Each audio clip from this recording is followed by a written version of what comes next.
So the moment is here. வரும்போதே பண்ணிட்டாரு ஒரு மேட்ச் ஃபிக்ஸ். ஆர்ஜேல ஆரம்பிச்சு எல்லாத்தையும் பண்ணி இப்போ ஆக்டர் வரைக்கும் எல்லா பாலும் 6 தான் தலைவர்.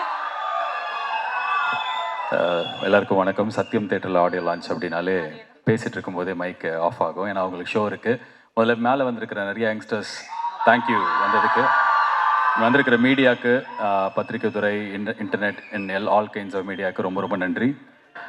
அண்ட் சிங்கப்பூர் சலூன் படம் வந்து கிட்டத்தட்ட நாங்கள் கொஞ்ச நாள் முன்னாடி முடித்தோம். நிறையா சிஜி ஒர்க் இருந்தது. இப்போ ரிலீஸ்க்கு ஜனவரி 25 ரிலீஸ் ஆக போகுது. ஸோ ஒரு பெரிய ப்ராசஸ் இது. இன்றைக்கி நாளில் இந்த ட்ரெய்லர் லான்ச்சை பெருசாக்கின என்னோட ஃப்ரெண்ட், அவரோட நான் நடிச்சிருக்கேன், நிறையா பேசியிருக்கோம், ரொம்ப வருஷமாக தெரியும். விஜய் சேதுபதி டைரக்டர் கோகுலுக்காக வந்தது. டைரக்டர் விஜய் இன்றைக்கி காலையில் நான் அவர்கிட்ட ஃபோனில் பேசும்போது அவரோட ப்ரொமோஷன் இருக்குது அப்படின்னாரு. நான் கூப்பிடல, சும்மா விஷ் பண்ணுறதுக்காக கால் பண்ண அவர் படத்துக்கு. அவர் கே ராஜன் சார், என்னோட முதல் படம் நான் ஹீரோவாக நடித்த படத்தை டைரக்டரோட அப்பா. எனக்கு அவர் மேலே அவ்வளோ மரியாதை இருக்குது. சிவா சார், நான் உங்கள் கம்பெனியில் அட்வான்ஸ் வாங்கியிருக்கேன், நடிச்சிருக்கேன். ஸோ வந்திருந்த இந்த படத்துக்கு வெளில இருந்த பெரிய மனிதர்கள் எல்லாருக்கும் நன்றி. அண்ட் படத்தில் வந்து நடிச்சிருக்கிற எல்லாருக்கும் தனித்தனியாக நன்றி சொல்கிற அளவுக்கு டைம் இல்லை. பட் ஆனால் I had a great experience and memorable time with Thalaivasal Vijay sir. எங்கள் அப்பாவாக நடிச்சிருப்பார். ஜான் விஜய் சார் ஒரு நிமிஷத்தில் எத்தனை எக்ஸ்பிரஷன்ஸ் ஒரு நடிகரால் கொடுக்க முடியுன்றதை பக்கத்தில் இருந்து பார்த்தேன் நான் அவங்கக்கிட்ட. It was very inspiring. Robo Shankar, உங்களுக்கு உடம்பு சரியில்லாத போது நீங்கள் நடித்த படம் இது. ஆனால் அதெல்லாம் வந்து படத்தில் தெரியாமல் அவ்வளோ என்டர்டெயின்மெண்ட்டுக்கு காரணமாக இருந்தவர். அண்ட் இந்த படத்தில் எனக்கு கிடைச்ச ஒரு சகோதரர். அண்ட் தமிழ் சினிமாவில் ஒரு குறிப்பிடத்தக்க யங் ஹீரோவாக உருவாக போகிற Kishan Das, all the best. நீங்கள் இந்த படத்தில் நடிக்க, ஒரு ஃப்ரெண்டாக நடிக்க ஒத்துக்கிட்டதுக்கு ரொம்ப தேங்க்ஸ். ஏன்னா நீங்கள் அவரே ஹீரோவாக 3 படம் நடிச்சிட்ருக்காரு. ஸோ அதுக்கப்புறம் இந்த படத்தில் என்னோட அம்மாவும் நடித்தவங்க. அதுக்கப்புறம் 2 ஹீரோயின் இருக்காங்க. இன்றைக்கி என்னென்னா கிஷன் தாஸோட ஜோடியும் வந்திருக்காங்க. எங்கள் ரோபோ சங்கர் ஜோடியும் வந்திருக்காங்க. படத்தில் இருக்கிறவங்க Ahalya and doctor Reena bro, 2 பேருக்கும் நன்றி. ஆனால் எனக்கு 2 பேர் ஜோடியாக நடிச்சிருக்காங்க, 2 பேருமே வரல. என்னோட ஹீரோயினாக வந்து இந்த படத்தில் மீனாட்சி சௌத்ரி அப்படின்ற ஒரே ஒரு படம் நடிச்சிருந்தாங்க அதுக்கு முன்னாடி, கொலைன்னு. அப்போது அது ரிலீஸ் ஆகலை. ஸோ அந்த படம் அவங்க முதல் நாள் ஷூட்டிங் வரும்போது, எவ்வளோ பெரிய ஷூட்டிங் ஸ்பாட்டு, சத்யராஜ் சார் இருக்கார், அவர் இருக்கார், இவர் இருக்கார் அப்படின்னு சொல்லிட்டு பயங்கர ஆச்சரியமாக இருந்தாங்க. இப்போது என்னடானா எங்களுக்கு ஆடியோ லான்ச்சுக்கு வரும்போது ப்ரொமோஷனுக்கு அவங்க டைம் இல்லை. ஏன்னா அவங்க வந்து விஜய் சாரோட ஹீரோயினாக நடிச்சிட்ருக்காங்க. I wish. So Meenakshi Chaudhary, நான் கண்ணு முன்னாடி பார்த்த ஜாவா சுந்தரேசன் நீங்கள் தான். உங்களுக்கு என்னோடய வாழ்த்துக்கள். Have a great career. நான் ஷீத்தல் இன்னொரு ஹீரோயின். அது இல்லாமல் இந்த படத்தில் வந்து ப்ரொடியூசர் ஐசரி கணேஷ் அவர்களின் நட்புக்காக இந்த படத்தில் எங்களுக்கு நடித்து கொடுத்த ஜீவா, அவருக்கு எங்களோட நன்றி. அண்ட் டைரக்டர் கோகுலுக்கும் எனக்கும் ரொம்ப நெருங்கிய நண்பர் டைரக்டர் லோகேஷ். ஸோ அவர் இந்த படத்தில் எங்களுக்காக கெஸ்ட் ரோல் பண்ணார், அவருக்கும் ரொம்ப நன்றி. இது இல்லாமல் ஒரு பெரிய நடிகர் இந்த படத்தில் ஒரு முக்கியமான ரோல் பண்ணியிருக்காரு. நாங்கள் ரிவீல் பண்ணல, படம் பார்த்தா தான் தெரியும். ₹1 காசு வாங்கிக்காமல் அவர் கூட்டு வந்த அசிஸ்டன்ஸுக்கு கூட எங்களை பே பண்ண விடாமல் எங்களுக்கு ஒத்துழைப்பு கொடுத்த அந்த மாபெரும் நடிகருக்கு ரொம்ப நன்றி. ஸோ இதெல்லாம் வந்து படத்தில் வேலை பண்ண ஆர்டிஸ்ட். சுகுமார் சார், ஒரு பெரிய கேமராமேன் நீங்கள். உங்களோட ஒர்க் பண்ணதில் நான் ஸ்க்ரீனில் பார்க்க கொஞ்சம் போன படத்தோடலாம் பார்க்க பெட்டராக தெரிகிற மாதிரி காமிச்சதுக்கு ரொம்ப நன்றி. அண்ட் படத்தோட மியூசிக் டைரக்டர்ஸ் விவேக் மவின், 2 பாட்டு தான் உங்கள் கூட நான் ஃபஸ்ட்டு படத்துலேருந்து இருக்கேன். Thank you so much for giving this வந்தாமலை அண்ட் ஒன் மோர் சாங். ஆனால் அவங்களால பேக்ரவுண்ட் ஸ்கோர் பண்ண முடியல. அதை பண்ண ஜாவேத் ரியாஸ், மாநகரம் படத்துக்கு நீங்கள் மியூசிக் பண்ணியிருந்தீங்க. அண்ட் அதுக்கப்புறம் திடீர்னு எங்கே போனீங்கன்னு தெரில. இதுக்கப்புறம் இன்னும் நிறையா படம் பண்ணோம். All the best. Director Gokul கூட வேலை பண்ணுறது டார்ச்சர்னு விஜய் சேதுபதி சொன்னார். அதுக்கப்புறம் டைரக்டர் கோகுலே வந்து நான் என் கூட வேலை பண்ணுறது ரொம்ப கஷ்டம் அப்படின்னாரு. இது இல்லாமல் வந்து ஆன்லைன்லலாம் வந்து நாங்கள் 2 பேரும் சண்டை போட்டுக்கிட்டோம், அவர் என் மூஞ்சிலே குத்தினார், நான் அவர் ஜாடியை பிடிச்சி இழுத்தேன் அப்படின்ற மாதிரிலாம் செய்திகள்லாம் கூட வந்தது. பட் ஆனால் உண்மை என்னென்னா, ஆக்சுவலாக வந்து அது டார்ச்சர் எனக்கு தெரியாது, எனக்கு அப்படி ஃபீல் ஆனதில்லை. ஆனால் ரொம்ப கஷ்டம். இந்த ப்ராசஸாக அவர் எதிர்பார்த்த அந்த ஒரு பேஷனோடு இருக்கிற ஒரு ஹேர் ஸ்டைலிஸ்ட்டாக ஆகணுன்ற ஒரு கேரக்டராக வரத்துக்கு எனக்கு ரொம்ப கஷ்டமாக இருந்தது. ஏன்னா நான் வந்து லவுடாக பேசிட்டு நிறைய டைலாகை நம்பி இருக்கிற ஒரு ஆக்டராக தான் என்னை நான் வந்து என் படங்களில் எழுதிட்டுருக்கேன். பட் அது இல்லாமல் வேறு ஒருத்தராக வரணும் அப்படின்னும் போது இது எனக்கு ஆரம்பத்தில் ஒரு கொஞ்சம் கஷ்டமாக இருந்தது. இன்ஃபேக்ட் ஒரு 2 வாரம் அப்படி தான் இருந்தது. நிறைய டிபேட் பண்ணியிருக்கோம், ஆர்கியூ பண்ணியிருக்கோம். நான் வேணான்னுவேன், அவர் வேணும்னுவார். ஃபைனலாக எங்கள் 2 பேருக்குமே கண்ணுக்கு முன்னாடி இருந்தது இந்த படம் தான். ஏன்னா நிறைய செலவில் நிறைய ஆர்டிஸ்டோட ஒரு பெரிய படமாக உருவாகும் போது என்னால் என்னெல்லாம் பெஸ்ட்டாக கொடுக்க முடியுமோ, ஆர்டிஸ்ட் கிட்ட டேட் வாங்குறதுல ஆரம்பித்து அவங்களோட சம்பளம் பேசுகிறதுலேருந்து கடைசி நிமிஷம் இப்போ இன்னைக்கு காலையில் 6 மணிக்கு கிரிக்கெட் பிளேயர் அஸ்வினோட நான் ஒரு இன்டர்வியூ ரெக்கார்ட் பண்ணிட்டு தான் இங்கே வரேன். ஸோ என்னோட பெஸ்ட்டை நான் கொடுக்கணும் அப்படின்னும் போது அவரோட பெஸ்ட்டை அவர் கொடுக்குறாரு. அதை நம்ம உள்ளே வாங்கினோன்னா இந்த படம் முடியும் போது பெட்டராக ஆக்டராக வெளில தெரியும் அப்படின்னு எப்போ புரிஞ்சுதோ அப்போலேருந்து எங்களுக்குள்ளே வந்து அந்த புரிதல் இருந்தது, படத்துக்காக வேலை பண்ணுறோன்னு சொல்லிட்டு. ஸோ இந்த ஜேர்னி கஷ்டமாக இருந்தது. பட் ஆனால் கண்டிப்பாக நல்லா இருந்தது. இன்றைக்கி நான் சிங்கப்பூர் சலூன் முடிச்சுட்டு வேற ஒரு படம் போய் நடிச்சிட்டேன். அப்போ நான் பெட்டராக நடிக்கிறதுக்கு முக்கியமான காரணம் உங்கள் கூட ஒர்க் பண்ணது. So thank you for that.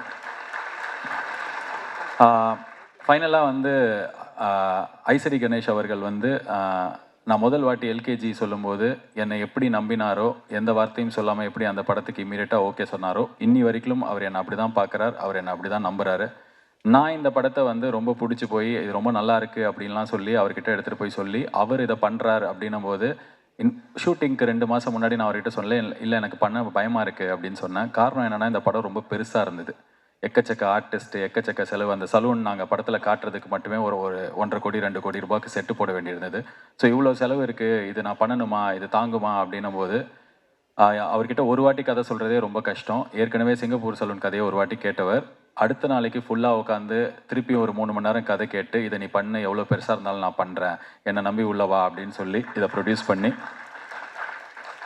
என்னோட ஆரம்பத்துலேருந்து இப்போ வரைக்கும் இந்த படத்து வரைக்கும் என் கூடவே இருக்கிற, இதுக்கப்புறமும் இருக்க போகிற காரணத்துக்காக ரொம்ப நன்றி. அண்ட் இந்த படத்தோட டான்சர்ஸ் 8 பேர் வந்தீங்க. நீங்கள் இந்த படத்தோட டைரக்டரோட அசிஸ்டன்ட் டைரக்டர் டீம், அவங்களுக்கும் எங்களோட நன்றி. அண்ட் நான் நிறைய பேர் மிஸ் பண்ணல. அண்ட் முக்கியமாக இன்னொரு விஷயம், சோஷியல் மீடியாவில் நான் வந்து பார்த்தேன்னு சொல்லிட்டு என் டீம்லேருந்து சொன்னாங்க. உதயநிதி ஸ்டாலின் நடித்து ஒரு படம் வந்தது கொஞ்ச நாள் முன்னாடி, நெஞ்சுக்கு நீதி. அந்த படத்தோட ஆடியோ லான்ச்சுக்கு நான் வந்து கெஸ்ட்டாக வந்திருந்தேன். ஏன்னா அந்த படம் ப்ரொடியூஸ் பண்ண போனி கபூர் அவர்கள் தான் நான் நடித்த வீட்டில் விசேஷம் ப்ரொடியூஸ் பண்ணார். ஸோ அந்த ஸ்டேஜில் வந்து நான் சொல்லியிருந்தேன், நானும் உதயும் ஒரே வீட்டில் பொண்ணு எடுத்திருக்கோம் அப்படி சொல்லியிருந்தேன். ஏன்னா 2 பேரும் ஒரே கம்பெனியில் படம் பண்ணியிருக்கோன்னு சொல்லிட்டு. ஸோ இமீடியட்டாக அவர் பேச வரும்போது சொன்னார், ஆமாம் நாங்கள் 2 பேரும் ஒரே வீட்டில் தான் பொண்ணு எடுத்திருக்கோம் அப்படின்னு சொல்லிட்டு அந்த படத்தை மீன் பண்ணி சொன்னார். ஸோ இந்த 20 செகண்ட் ஆடியோ கிளிப்பை வீடியோ கிளிப்பை ட்விட்டர்லலாம் போட்டு என்னோட ஒய்ஃபும் அவரோட ஒய்ஃபும் அக்கா தங்கச்சி, நாங்கள் 2 பேரும் ஒரே வீட்டில் பொண்ணு எடுத்திருக்கோம். ஆர்ஜே பாலாஜி உழைப்பால் உயர்ந்தவன் நினச்சா அவனும் வந்து அரசியல் பின்புலத்தால் தான் உயர்ந்தான், அதனால தான் இன்றைக்கி சிங்கப்பூர் சலூன் படத்தை ரெட் ஜெயின் ரிலீஸ் பண்ணுகிறதுன்னு சொல்லிட்டு அட பாவிங்களா. அந்த வீடியோவை இன்னொரு 5 செகண்ட் பார்த்துருந்தாலே தெரிஞ்சிருக்கும், இல்லை கொஞ்சம் திருப்பி அந்த வீடியோவை பார்த்துருந்தாலே போனி கபூர் உட்காந்துருப்பாரு, புரிஞ்சிருக்கும். ஸோ அதனால அவங்க வாங்கலை. ரெட் ஜெயின் இன்னைக்கு ஒரு மார்க்கெட் லீடர்ஸ். அவங்க வந்து நல்ல படங்கள் மட்டும் தேடி வாங்குறாங்க, இல்லை ரொம்ப பெரிய படங்களாக அவங்க ரிலீஸ் பண்ணுறாங்க. இந்த படத்தை அவங்க பார்த்து அவங்க டீமுக்கு ரொம்ப கண்டென்ட் பிடிச்சி இதை நம்பி தான், இந்த கண்டென்ட் நம்பி தான் அதை வாங்குறாங்க. So purely on merit. So நான் அவருக்கு சகலைப்பாடி இல்லை, நான் ஒரு வானம்பாடி, ஒரு ஓரமாக பறக்கிறவன். அண்ட் ஃபைனலாக இந்த சிங்கப்பூர் சலூன் ட்ரெய்லர் நீங்கள் பார்த்துருப்பீங்க. மேலே இருக்கிற பசங்களுக்கு இது உங்களுக்கான படம். நான் சொல்கிறது வந்து போன ஜென்ரேஷனில் இருக்கிற முக்கால்வாசி பசங்க இன்ஜினியர் ஆகணும், டாக்டர் ஆகணும்னு ஒண்டி தான் இருக்கும். பட் ஆனால் இந்த ஜென்ரேஷனுக்கு அந்த பயம் இல்லை. ஹேர் ஸ்டைலிஸ்ட் ஆகலாம், யூடியூபர் ஆகலாம், இன்ஸ்டாகிராமர் ஆகலாம், இல்லை விளாகர் ஆகலாம். இது மாதிரி புதுசாக செருப்பு தைச்சா கூட நான் செமையாக தைப்பேன் அப்படின்ற ஆட்டிடியூடில் இருக்கிற உங்களுக்கு இந்த படம் பயங்கரமாக கனெக்ட் ஆகும். ஏன்னா இந்த வேலையை இவங்க தான் செய்யலாம், இந்த வேலை இவங்களோட தொழில், இந்த வேலை இந்த ஜாதிக்காரங்கிறது அப்படின்ற விஷயத்தெல்லாம் உடைச்சு இந்த உலகம் வந்து ரொம்ப தூரம் முன்னாடி போயிடுச்சு. எங்கேயோ நம்ம ஊரில் நம்மளுக்கு கண்ணுக்கு தெரியாத இல்லை தெரிஞ்ச இடத்துலையே இன்னும் அதே நிலைமை இருக்கும்போது, இல்லை அப்படி கிடையாது, எந்த வேலை வேணாலும் யார் வேணாலும் செமையாக பிடிச்சி பண்ணால் மேலே போகலாம் அப்படின்றத ரொம்ப இன்ஸ்பைரிங்காக எனக்கே வந்து நடிக்கும்போது இது நிறைய பேருக்கு கனெக்ட் ஆனால் செமையாக இருக்கும்னு ஆசையாக பண்ண படம் தான் இது. ஸோ ஃபார் எவ்ரி யங்ஸ்டர்ஸ், நீங்கள் எங்கே இருந்தாலும் என்ன பண்ணாலும் செமையாக படிச்சிருங்க. அந்த செமையாக படித்து முடித்ததுக்கப்புறம் உங்களுக்கு ஒரு பேஷன் எது இருந்ததுன்னா அந்த பேஷன் நோக்கி போங்க. இந்த படம் அதையும் ரொம்ப ஸ்ட்ராங்காக சொல்லி, இந்த படத்தில் எனக்கு ரொம்ப பிடிச்ச சீன் வந்து நான் இதோடு முடிச்சுக்கிறேன். டைரக்டருக்கும் நானும் பேசும்போது எனக்கு ஒரு விஷயத்தில் ஒண்டி உடன்பாடு இல்லை. அவர் சொன்னார், சின்ன வயசுலேருந்தே வந்து சலூனில் ஹேர் ஸ்டைலிஸ்ட் ஆகணும்னு ஆசைப்படுற ஒருத்தன் காலேஜ் அவங்க அப்பாக்காக போகிறான், ஆனால் ஒழுங்காகவே படிக்கலை, அவனை புரிஞ்சுக்கிட்டு அப்பா வந்து அவனை ஹேர் ஸ்டைலிஸ்ட் ஆக்கிட்டாரு அப்படின்ற மாதிரி ஒரு விஷயம் இருந்தது. எனக்கு வந்து என்னென்னா, இல்லை சார் அவன் நல்லா படிக்கட்டும் அப்படின்னா, ஏன் அப்படின்னு கேட்டார். எதுவுமே வரல அதனால் அவன் முடிவெட்ட போயிட்டான்னு இல்லாமல் அவனுக்கு எல்லாமே வரும், செமையாக படித்தான், இருந்தாலும் அவன் பிடிச்சதை செலக்ட் பண்ணான் அப்படின்றதுல இன்னும் கொஞ்சம் இன்ஸ்பிரேஷன் இருக்குன்னு தோணுச்சுன்னு அதுதான் உங்ககிட்ட சொல்கிறேன். நீங்கள் என்ன பண்ணுறதா இருந்தாலும் பயங்கரமாக படிச்சிருங்க. It's very very important. Vels யூனிவர்சிட்டியிலேருந்து கொஞ்சம் பேர் வந்திருக்கீங்க அப்படின்னு நினைக்கிறேன். ஸோ எந்த காலேஜில் படித்தாலும், இன்ஃபேக்ட் வேல்ஸ் யூனிவர்சிட்டி தான் எல்லாருமே வந்திருக்கீங்கன்னு நினைக்கிறேன். நீங்கள் என்ன படித்தாலும், எங்கே இருந்தாலும், என்ன பண்ணணும்னு ஆசைப்பட்டாலும் தயவு செஞ்சு படிச்சிரு. அந்த படிப்பு தான் உன்னோட ஃபவுண்டேஷன். நான் வந்து எங்கள் வீட்டில் கிராஜுவேட் ஆன முதல் ஆள், போஸ்ட் கிராஜுவேட் 2 டிகிரி படித்த ஃபஸ்ட்டு ஆள். நான் ஒருத்தன் படித்ததுனால என்னை சுற்றி இருக்கிற 50 பேரோட வாழ்க்கையை என்னால் மாற்ற முடிச்சுது. எனக்கு சுற்றி இருக்கிற இப்போ 100 பேர் 1000 பேராக மாறுது. ஸோ படிப்பு ரொம்ப ரொம்ப இம்பார்ட்டன்ட். அதை படிச்சுட்டு உனக்கு பிடிச்ச பேஷனை பண்ணுறதுக்கான ஒரு லைஃப்பை தேடிக்கோ. இந்த படம் அதுதான் சொல்லும். எல்லாருக்கும் கனெக்ட் ஆகும், யங்ஸ்டர்ஸ்க்கு பிடிக்கும் அப்படின்ற நம்பிக்கையில் ஜனவரி 25 ரிலீஸ் ஆக போகுது தேட்டர்ஸில். ஸோ ஒரு 4 நாள் வீக்கெண்ட் கிடச்சிருக்கு. ஸோ மீடியா எனக்கு ஆர்ஜேவாக இருக்கும்போது நான் அந்த இடத்துல உட்காந்து இதே மாதிரி ஆடியோ லான்ச் கவர் பண்ணியிருக்கேன், ஹோஸ்ட் பண்ணியிருக்கேன். அப்போலேருந்து சப்போர்ட் பண்ணியிருக்கீங்க. அப்போலேருந்து நான் பார்க்குற நிறைய பேர் இங்கே பார்க்குறேன். Thank you for coming. Take this film to the world. நன்றி. ரொம்ப நேரம் எடுத்துக்கிட்டதுக்கு மன்னிக்கவும். All the best.